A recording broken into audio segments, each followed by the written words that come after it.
Assalamualaikum warahmatullahi wabarakatuh. Hai Sobat Kebun Teras Ana, semoga kita semua selalu berada dalam lindungan Allah Subhanahu wa Ta'ala.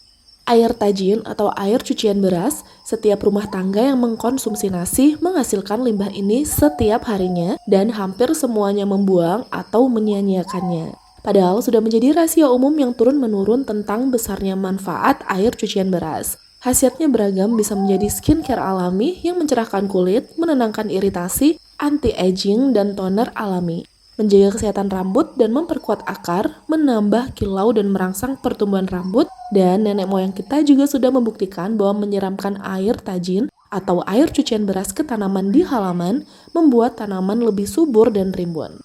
Pada video ini saya telah merangkum beragam manfaat air cucian beras dan bagaimana aplikasinya pada tanaman kita. Untuk yang baru berkunjung, jangan lupa menekan tombol subscribe. Terima kasih. Nutrisi dalam air cucian beras.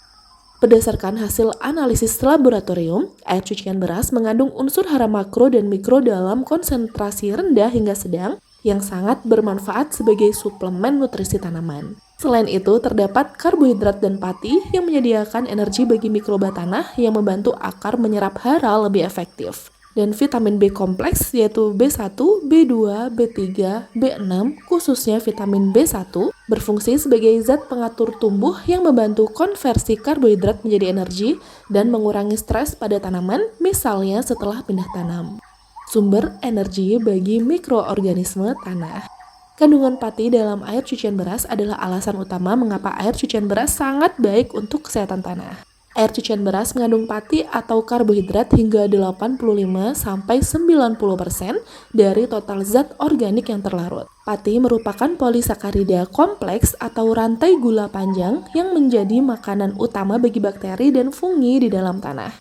Dalam aktivitas biologis, karbohidrat memicu pertumbuhan mikroba seperti Lactobacillus dan Streptococcus yang membantu menguraikan bahan organik menjadi nutrisi yang siap diserap akar. Dengan adanya asupan energi yang stabil dari pati air beras, mikroorganisme tanah menjadi lebih aktif dalam mengubah hara yang terikat di tanah menjadi bentuk yang siap diserap akar tanaman dan membantu pembentukan agregat tanah yang lebih stabil sehingga aerasi dan drainase tanah meningkat. Perangsang pertumbuhan alami. Air cucian beras mengandung hormon pertumbuhan alami yang krusial pada fase awal tanaman, meliputi auksin, di mana hormon ini merangsang pembentukan akar, pertumbuhan batang, dan cabang tanaman. Lalu ada giberellin yang berperan dalam mempercepat proses perkecambahan biji dan pembentukan bunga serta buah. Sitokinin sering ditemukan dalam air beras yang difermentasi, membantu pembelahan sel dan mencegah penuaan pada daun. Lalu kandungan vitamin B1 atau tianin dalam air beras berfungsi sebagai pendorong metabolisme akar. Vitamin ini membantu tanaman beradaptasi lebih cepat setelah pindah tanam, mencegah kelayuan akibat stres tanaman, dan memacu pertumbuhan akar baru secara agresif. Perbaikan struktur lingkungan tanah.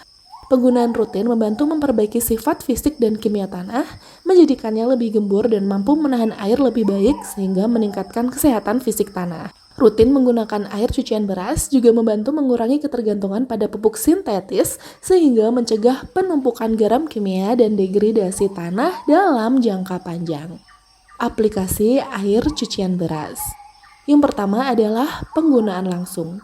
Cara ini paling praktis untuk dilakukan segera setelah kita mencuci beras. Gunakan air cucian beras pertama dan kedua karena memiliki konsentrasi nutrisi berupa karbohidrat, vitamin B, dan mineral yang paling tinggi. Siramkan langsung ke media tanam di sekitar perakaran atau semprotkan ke bagian daun dan batang. Berikan sekitar 100 hingga 150 ml per tanaman. Lakukan maksimal 1-2 kali seminggu. Jangan gunakan setiap hari karena kandungan pati yang menumpuk dapat memicu pertumbuhan bakteri jahat, membuat tanah menjadi keras, resiko kelebihan nutrisi, dan perubahan pH tanah. Kurangi penggunaan air cucian beras saat musim hujan karena kelembapan tinggi dapat memicu jamur patogen seperti fusarium yang menyebabkan tanaman layu. Metode fermentasi. Fermentasi mengubah kandungan pati menjadi nutrisi yang lebih mudah diserap dan meningkatkan bakteri baik bagi tanah. Siapkan 1 liter air cucian beras, 20 ml EM4 sebagai starter bakteri, dan 2 sendok makan gula merah cair. Campurkan semua bahan dalam botol tertutup, Simpan di tempat teduh selama 7-15 hari, buka tutup botol setiap pagi untuk membuang gas fermentasi. Cara pakainya, campurkan 2 tutup botol hasil fermentasi ke dalam 1 liter air biasa sebelum disiramkan ke tanaman. Hasil fermentasi juga bisa menjadi biostarter kompos atau mikroorganisme lokal. Ini efektif untuk mempercepat dekomposisi sampah organik karena kandungan karbohidratnya yang tinggi sebagai sumber energi bakteri pengurai. Sebelum disiramkan ke tumpukan sampah, encerkan starter dengan air bersih dengan perbandingan 1:10, di mana 1 bagian starter dicampur 10 bagian air. Siramkan larutan tersebut secara merata pada bahan kompos hingga lembab seperti meremas spons basah, lalu aduk dan tutup wadah komposnya. Menggunakan fermentasi air cucian beras sebagai aktivator adalah cara yang ramah lingkungan untuk mengolah limbah dapur menjadi produk berguna tanpa memerlukan biaya tambahan untuk membeli starter komersial. Campuran pestisida nabati. Untuk campuran pestisida nabati, air cucian beras yang telah difermentasi jauh lebih baik dan lebih efektif dibandingkan air cucian beras segar atau tanpa fermentasi. Selama proses fermentasi, bakteri menguntungkan menghasilkan asam organik dan alkohol alami yang bersifat menolak hama seperti kutu daun, ulat gerayak, dan lalat buah. Menambah kaya mikroba pelindung seperti lactobacillus yang dapat menekan pertumbuhan jamur patogen atau jamur jahat pada permukaan daun tanaman.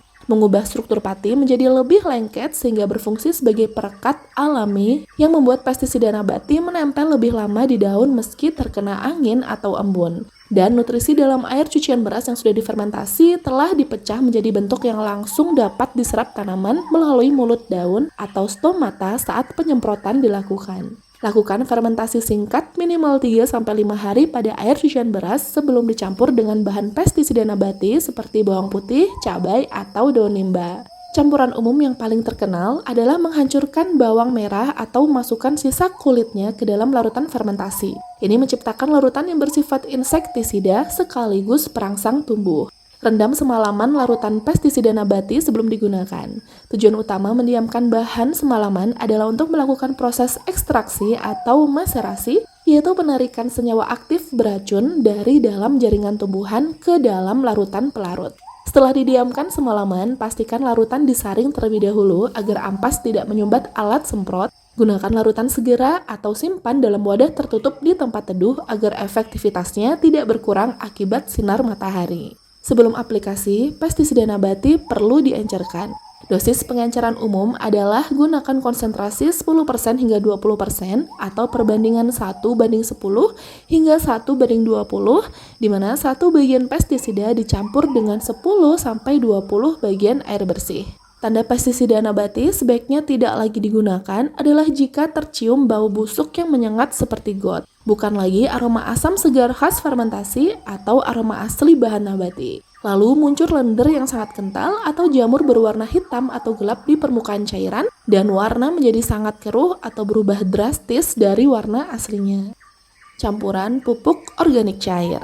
Pembuatan pupuk organik cair atau POC dari sisa buah dan sayuran menggunakan air cucian beras sebagai pelarutnya memiliki keunggulan jauh lebih besar dibandingkan menggunakan air biasa. Air cucian beras kaya akan vitamin B1, karbohidrat, dan mineral yang tidak dimiliki oleh sisa sayuran. Dengan menggabungkannya, POC kita mengandung kombinasi NPK seperti nitrogen, fosfor, dan kalium dari buah dan sayur, serta ZPT, zat pengatur tumbuh alami dari air beras. Hasilnya adalah pupuk yang tidak hanya menyuburkan tanah, tetapi juga merangsang pertumbuhan akar dan bunga. Air cucian beras mengandung pati dan karbohidrat tinggi yang berfungsi sebagai bahan bakar bagi mikroorganisme pengurai. Ini membuat proses fermentasi sisa buah dan sayuran menjadi lebih cepat dan menghasilkan mikroba yang lebih aktif dan kuat. Proses fermentasi air beras menghasilkan asam-asam organik. Asam ini membantu melarutkan dan mengekstraksi senyawa-senyawa penting yang terkandung di dalam jaringan sisa buah dan sayuran seperti flavonoid dan vitamin ke dalam cairan pupuk sehingga nutrisi tersebut lebih mudah diserap oleh tanaman. Air cucian beras yang difermentasi bersama dengan limbah dapur dan kebun juga cenderung menciptakan lingkungan asam yang sehat. Kondisi ini menekan pertumbuhan bakteri patogen atau bakteri jahat yang sering menyebabkan bau busuk menyengat pada pembuatan POC sampah dapur, dan POC yang dihasilkan biasanya memiliki aroma asam segar seperti tape. Tips pembuatan, potong kecil-kecil atau haluskan limbah dapur untuk memperluas luas permukaan sentuh bahan. Hal ini memudahkan mikroorganisme pengurai untuk menyerang dan merombak bahan organik secara serentak sehingga VOC matang lebih cepat. Bahan yang telah dicacah atau dihaluskan akan memiliki volume yang lebih padat. Hal ini memungkinkan kita untuk memasukkan lebih banyak bahan organik ke dalam wadah fermentasi tanpa menyisakan terlalu banyak rongga udara yang tidak diperlukan. Gunakan air cucian beras pertama dan gula merah atau molase sebagai makanan tambahan mikroba.